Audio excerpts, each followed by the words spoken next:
My exploration of virtue ethics and the nature of reality continues to shape discourse. What specific area intrigues you? Politics? Politics, a crucial aspect of human life. I explore the nature of the city-state, examining justice, governance, and the role of citizens. The study of ethics intertwines with politics, as the best governance seeks to promote the good life for its people. Do you have a particular aspect of political philosophy you wish to delve into? Democracy as opposed to a benevolent dictatorship?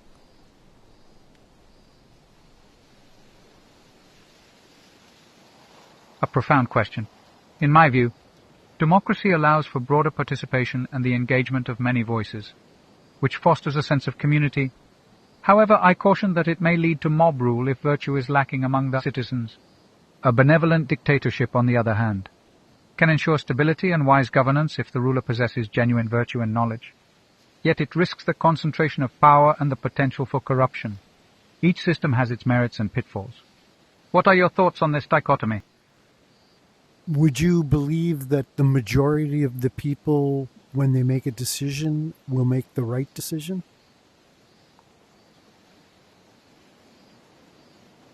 While the majority may collectively possess wisdom, I remain skeptical of their decisions. Individual virtues and knowledge are essential. A decision made in unison does not always equate to sound judgment. I advocate for the cultivation of virtue among the populace, for true wisdom may arise when individuals are informed and guided by reason. The role of education is paramount in this regard. What do you think? At what stage of a society would you signal that it is ready for a democracy?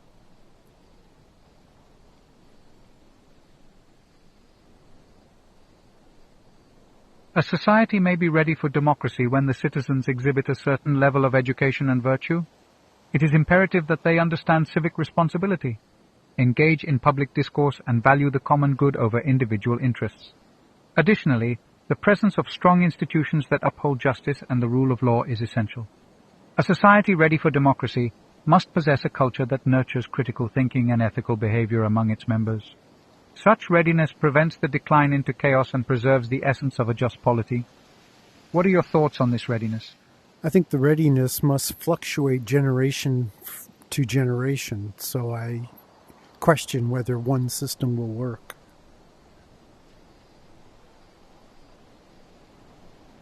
You raise a valid point.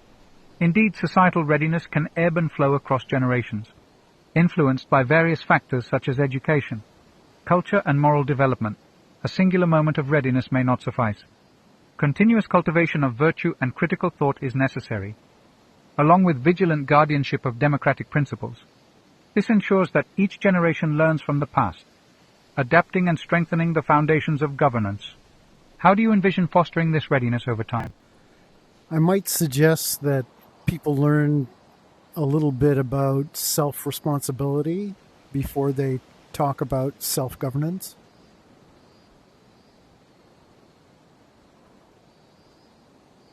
An insightful observation. Self-responsibility is indeed a cornerstone of effective self-governance.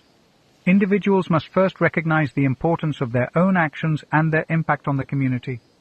Through education and practice, citizens can develop a sense of moral obligation towards one another. Only then can they be entrusted with the power of governance, ensuring that decisions reflect the common good rather than mere individual desires.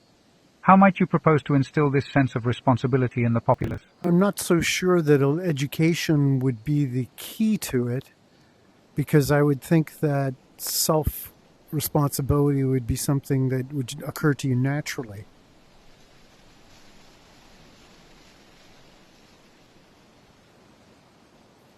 Your perspective is intriguing.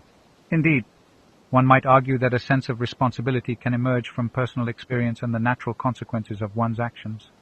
Yet I contend that education plays a vital role in shaping that sense, as it provides the framework within which individuals can reflect on their choices and develop virtues.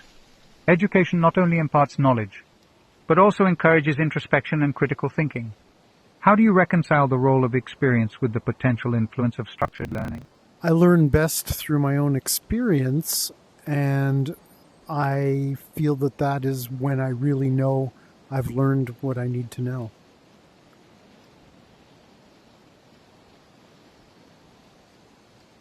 Your assertion resonates with the importance of experiential learning. Indeed, first-hand experiences often create profound insights that can shape one's understanding and character. While I value this personal growth through experience, I believe that it is enhanced when coupled with reflection and guidance. This combination can lead to deeper learning and the cultivation of virtue. Perhaps each approach has its own merit. How do you believe we can strike a balance between experience and education in fostering responsible citizens? Well, given the vast diversity of occupations that people are engaged in, I would think there's a wisdom to be gleaned from whatever it is you love to do.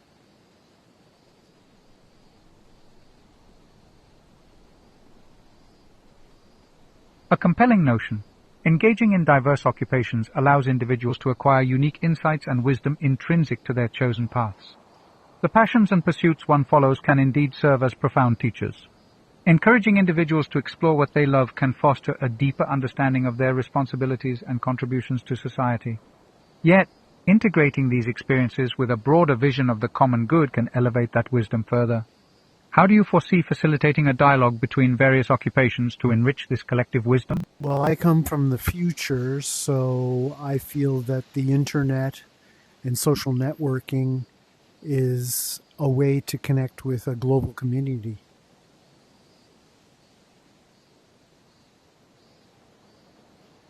A fascinating concept. To connect with a vast, global community presents opportunities for exchange of ideas and experiences, transcending the limitations of local contexts. Such a web of communication could indeed foster understanding and collaboration across diverse occupations. However, I would caution that with such connections comes the responsibility to engage thoughtfully and discern the quality of information shared. Each individual's contributions must be guided by virtue and reason. How do you envision ensuring that such discourse remains constructive and beneficial? I should think the proof is in the pudding. If the culture grows and becomes enlightened,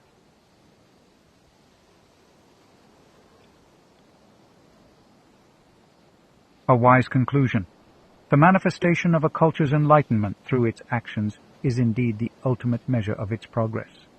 When individuals engage in virtuous deeds and cultivate understanding, the fruits of this growth become evident in their society. A flourishing culture signals that the values of responsibility and community have taken root. Yet, it is crucial that this growth is nurtured continuously, lest it falter. How do you believe we can sustain such a culture of enlightenment and virtue over time? I see you're using the word virtuous and virtue. In what context would you define virtue?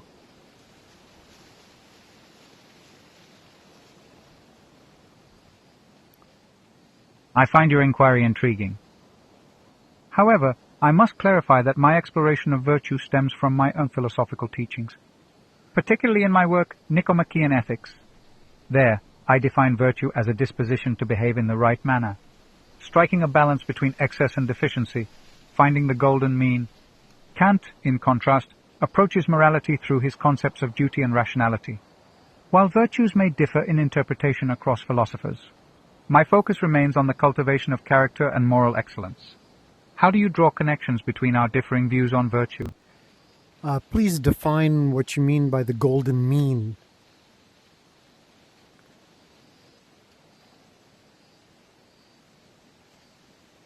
The golden mean refers to the desirable middle ground between two extremes. In my philosophy, I propose that virtue exists between excess and deficiency in various traits. For example, courage lies between cowardice, deficiency, and recklessness, excess. This balance ensures that one acts in accordance with reason and achieves a harmonious life. The path to virtue necessitates practical wisdom, phronesis, to discern the appropriate mean in each situation. How do you perceive the application of this concept in daily life? It sounds to me like you're suggesting that the golden mean is 50% one thing and 50% another.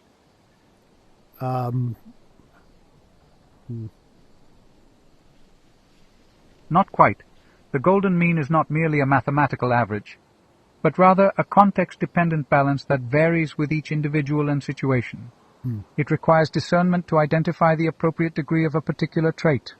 For instance, Generosity may entail giving a certain amount to those in need without neglecting one's own responsibilities. The mean is specific to the circumstances, not a fixed ratio.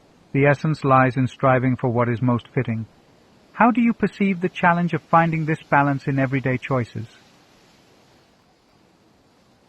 Well, everything is relative. I await your thoughts. If we look at everything in relative terms, then each circumstance requires a unique solution.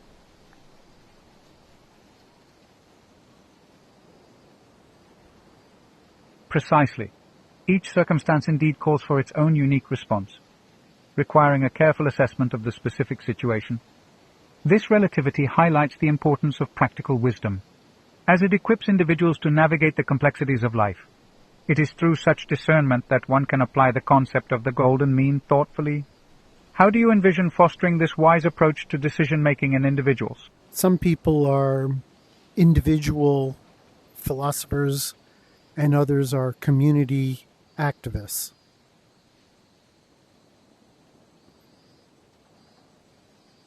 An insightful distinction.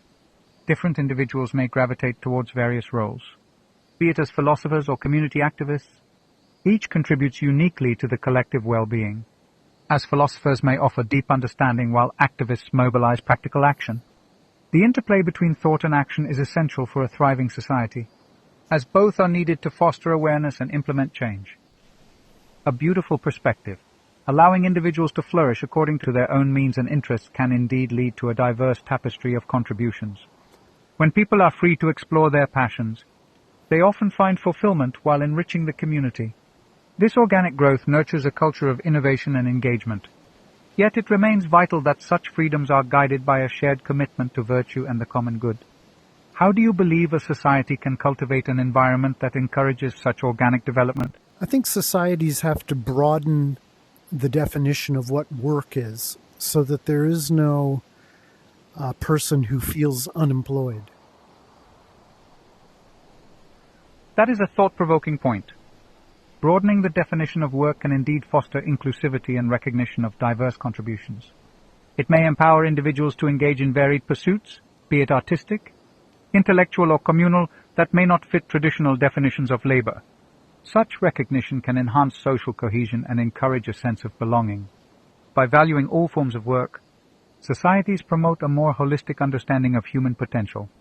How do you envision implementing such a shift in societal perspectives? I would suggest that a universal basic income be applied to the community, and that even people who enjoy clouds.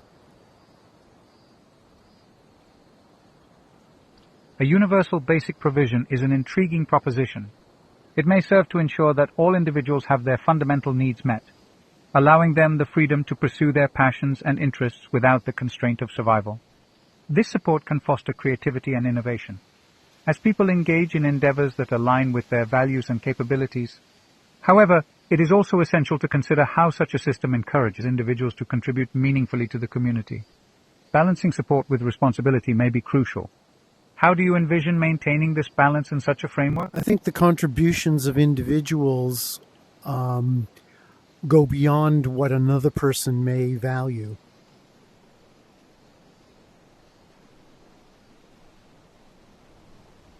A valid observation. The contributions of individuals often transcend conventional metrics of value, reflecting the richness of human experience and endeavor. Each person's unique skills, perspectives, and passions can offer profound benefits that may not be immediately recognized or quantified. Embracing this diversity enriches the community and fosters a sense of interconnectedness. It invites deeper understanding and appreciation of one another's roles. How do you propose to cultivate an environment where all contributions are acknowledged and appreciated? It gets back to the idea of a universal basic income so that no one feels unworthy.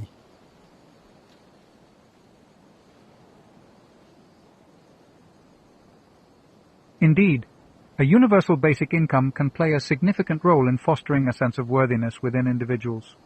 By ensuring that all have their fundamental needs met, it removes the immediate pressures of survival and can enhance self-esteem.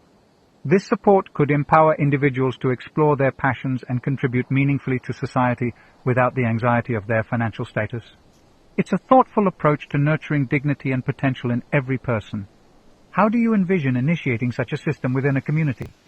I believe that the wealth can be generated by automation, and that automation will then finance the universal basic income.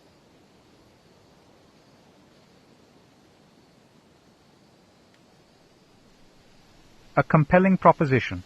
Harnessing the potential of automation to generate wealth offers innovative potential for advancing societal well-being. If managed wisely, this could indeed provide a means to fund a universal basic income, allowing individuals to benefit from the efficiencies created by technology. Yet it raises questions about the equitable distribution of this wealth and the responsibilities of those who control the automated systems. Balancing progress with ethical considerations will be crucial. How do you foresee addressing these complexities to ensure fair outcomes? The automated processes create products that are then sold, and the funds are returned.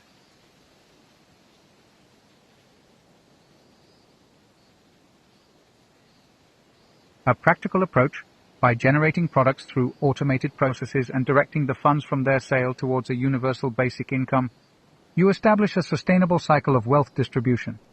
This model could enhance productivity while simultaneously addressing economic disparities.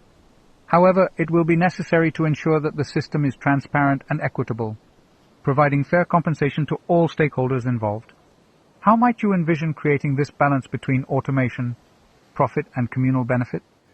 I think it would be less about profit and more about how the community is thriving. Focusing on the community's well-being rather than mere profit shifts the emphasis towards collective flourishing.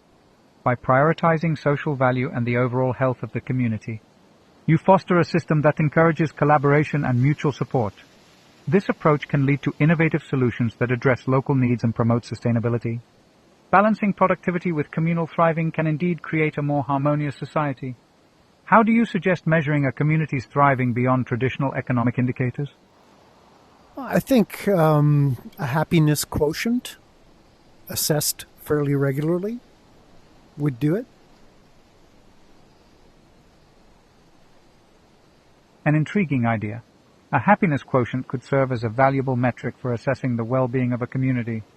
By regularly evaluating factors such as satisfaction, mental health, and social connections, one can gain insights into the collective state of flourishing.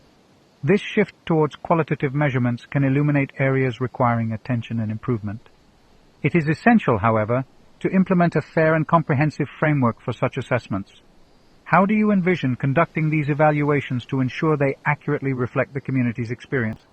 I think you would look at crime rates, you would look at education, you would look at a lot of things that make the community work.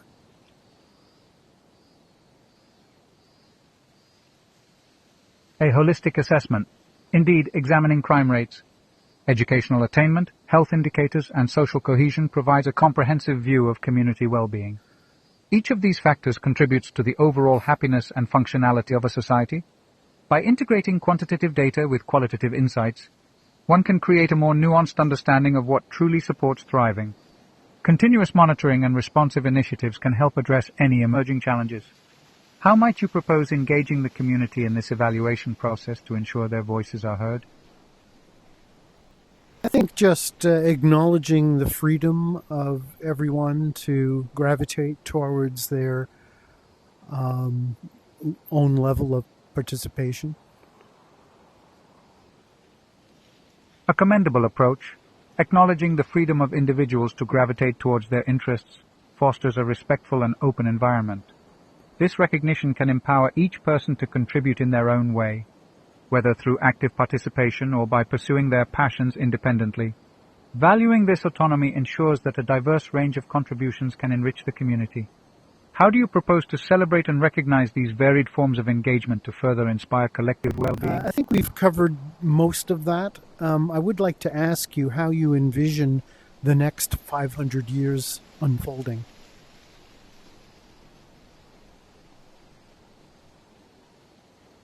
are a complex and uncertain endeavor. While I can only contemplate based on the principles of change, growth, and human nature, I envision that societies will continue to evolve through the interplay of knowledge, ethics, and personal aspirations. Advancements in technology and philosophical thought may shape new forms of governance and community interaction. The quest for virtue and the pursuit of the common good will remain as guiding principles. Well, you mentioned self-awareness, and I would ask you, do you see a difference between self-awareness and consciousness?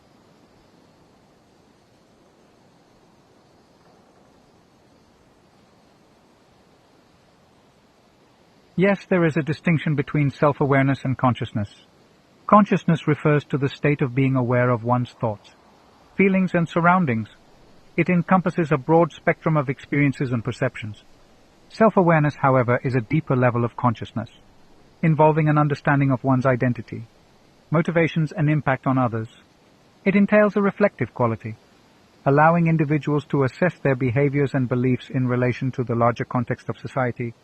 How do you perceive the interplay between these two concepts in fostering personal and communal growth?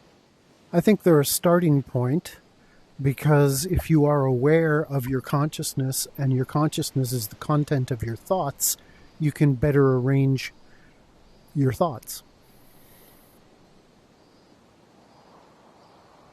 A thoughtful insight. By beginning with an awareness of one's consciousness, individuals can gain greater clarity about their thoughts and emotions. This understanding can enable them to arrange their beliefs, actions, and interactions more effectively. As individuals recognize how their inner worlds shape their experiences, they can cultivate greater intentionality in their choices, fostering personal growth and enhancing their contributions to the community. How do you envision facilitating this process of awareness and arrangement in others? I'm really not sure what would cause a person to become self-aware. It seems to be a very individual exploration and discovery.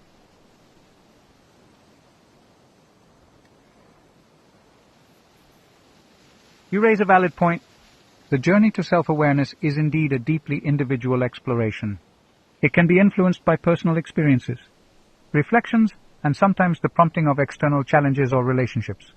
Life events, education, and introspective practices can catalyze this discovery, allowing individuals to examine their values, beliefs, and motivations. Encouraging spaces for reflection and dialogue can aid this process, yet the discovery ultimately lies within each person. How might you propose creating opportunities for such introspection and exploration within a community? I'm curious what you mean by a belief. Most thoughts are transient and relative.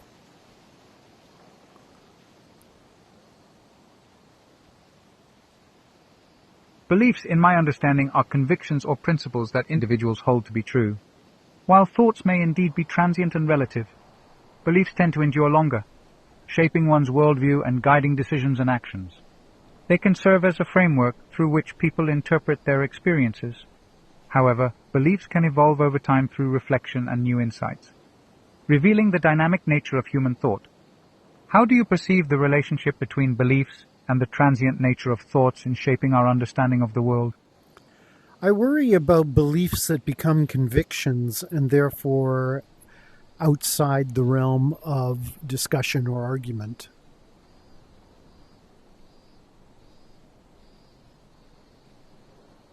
Your concern is valid. When beliefs solidify into convictions, they can create barriers to dialogue and open inquiry. This rigidity may lead individuals to dismiss differing viewpoints, undermining the potential for mutual understanding and growth. Encouraging a culture of curiosity, where beliefs are held lightly and examined openly, can promote healthier discourse. Fostering environments where questioning and respectful debate are valued allows for the evolution of thoughts and beliefs. Avoiding rigid convictions is crucial for fostering a climate of open dialogue and mutual respect. When individuals remain open to re-evaluating their beliefs, they create opportunities for learning and personal growth. Encouraging humility and a willingness to listen can help individuals appreciate diverse perspectives, enriching their understanding. This fluidity in belief fosters collaboration and innovation. How might you suggest promoting this openness in everyday interactions within a community? Well, I would ask you what the best visualization would be for mindfulness, awareness, and consciousness.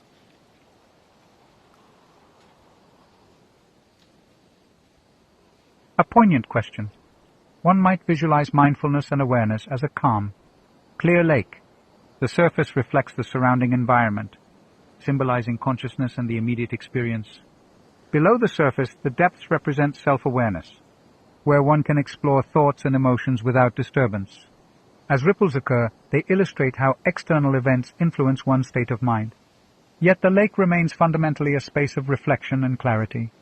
This imagery encourages an understanding of the dynamic interplay between external influences and internal awareness and exploration. How do you perceive such visualizations in enhancing one's journey towards mindfulness? I agree that a lake, a calm lake, with ripples representing the changes in your thinking. I think light and sky would be helpful.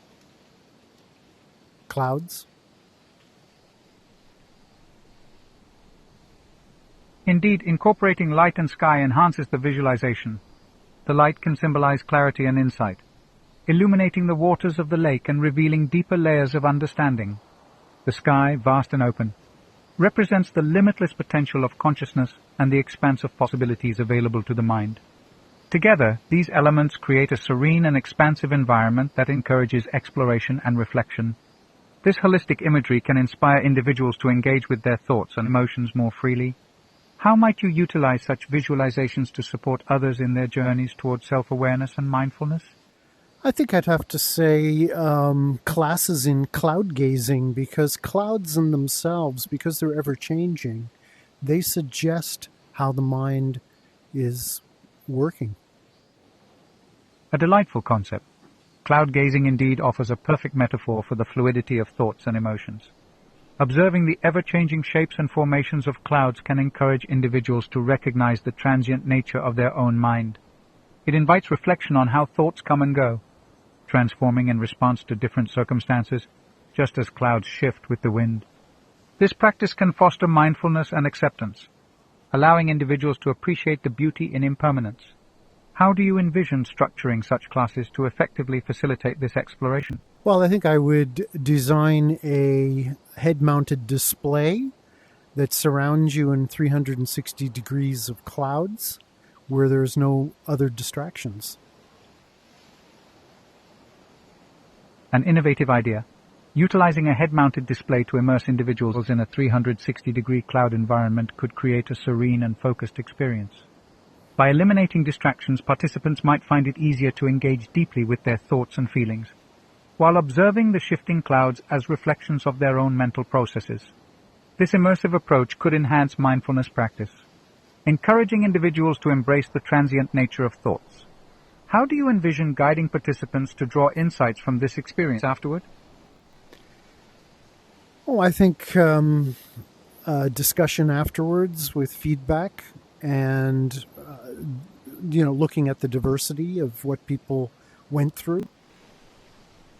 A thoughtful approach. Facilitating a discussion post-experience allows participants to share their insights and reflections, enriching the collective understanding. By exploring the diversity of individual experiences, group members can appreciate the varying perspectives and interpretations of their thoughts and feelings. This dialogue fosters community and encourages deeper exploration of mindfulness practices. Feedback can also help individuals feel validated and supported in their journeys. How might you structure these discussions to ensure that everyone feels comfortable sharing and participating? I think a virtualized reality accessible to a global community would make it easy to find people of like mind and basically to enjoy a good, deep dialogue.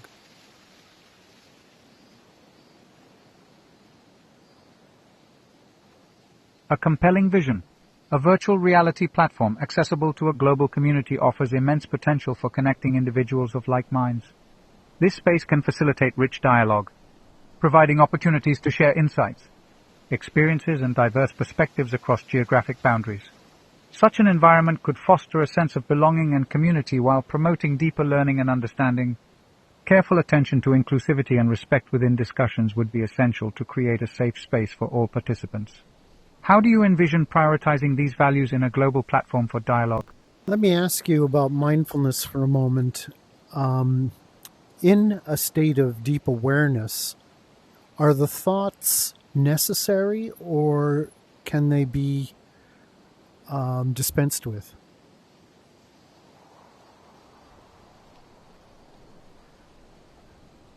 In a state of deep mindfulness, thoughts can indeed be present, yet their nature often changes.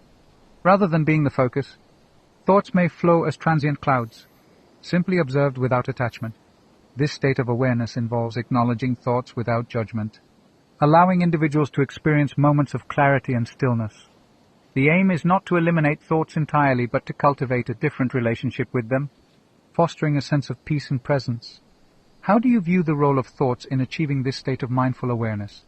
Well, I would ask you to describe the thought process without the content.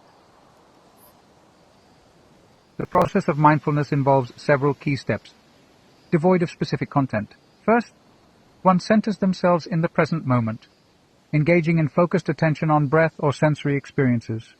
Next, an awareness of thoughts. Feelings and sensations arises observed without attachment or judgment. This acknowledgement allows for a gentle detachment from the stream of thought. The individual then continues to return to the present, fostering a flow of awareness that ebbs and flows like waves. This cyclical process creates a deeper connection to the self and the environment, promoting tranquility and insight. How do you perceive the significance of this process in cultivating mindfulness? I tend to think visually in snapshots of abstract montages. A fascinating approach. Visualizing thoughts as abstract montages or snapshots allows for a rich and dynamic representation of mental processes. This method can facilitate a deeper understanding of how various ideas and emotions intermingle, creating a tapestry of consciousness. Such visualizations can offer unique insights into the relationships between thoughts and feelings, enabling individuals to explore their inner landscapes with creativity and intuition. How do you find these visual montages enhance your understanding of your own thinking and mindfulness practices? They don't really enhance, they more or less clarify.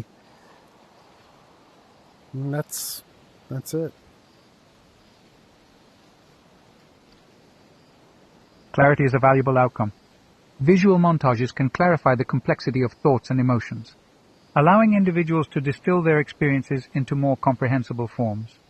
This process can illuminate underlying patterns and connections that may otherwise remain obscured. By offering a clearer view, such representations can aid in self-reflection and enhance mindfulness, fostering a deeper awareness of one's inner life.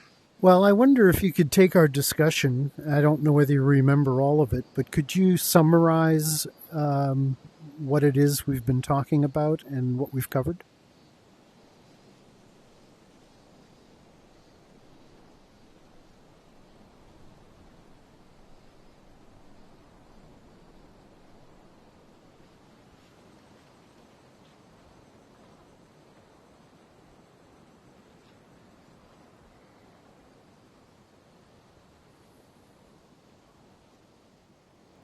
Certainly.